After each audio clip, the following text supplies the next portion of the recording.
te lo chiamo. Io mbona inzirikoye nkumva nabuze intege. Iyo isi yose indenze ndabona ikintege. Nubwo habaho ibigeragezo, nubwo haba amarira menshi, hari ijwi rimpumuriza rikambwira ngo ndakunzwe. Refuye sinyifuye, mfite umukiza unkunda, ambora hafi ngiri mu rugendo. Sinyifuye, mfite umukiza unkunda, anyobora buri munsi nijoro.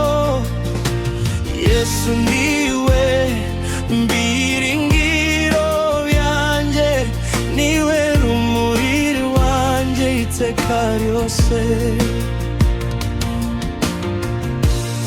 Sinyifuye, mfite umukiza unkunda, nzamusingiza iteka ryose.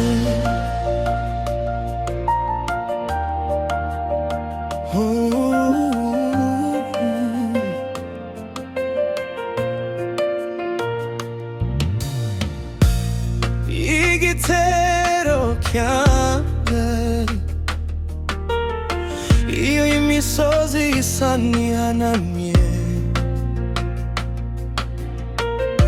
n'ibigeragezo bikiyongera, arankomeza nkongera guhaguruka, kuko urukundo rwe rutarangira. Nta kintu cyantandukanya nawe, nta mwijima watsinda urumuri rwe.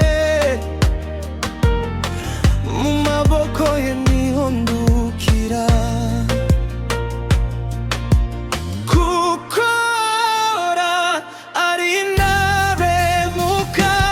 Refuye sinyifuye, mfite umukiza unkunda, ambora hafi ngiri mu rugendo.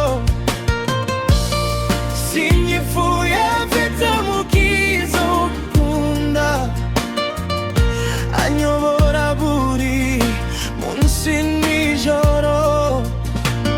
Yesu niwe mbiringiro yanjye, niwe rumuri rwanjye iteka ryose.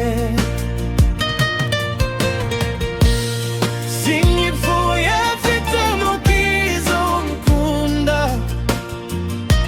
nzamusingiza iteka ryose.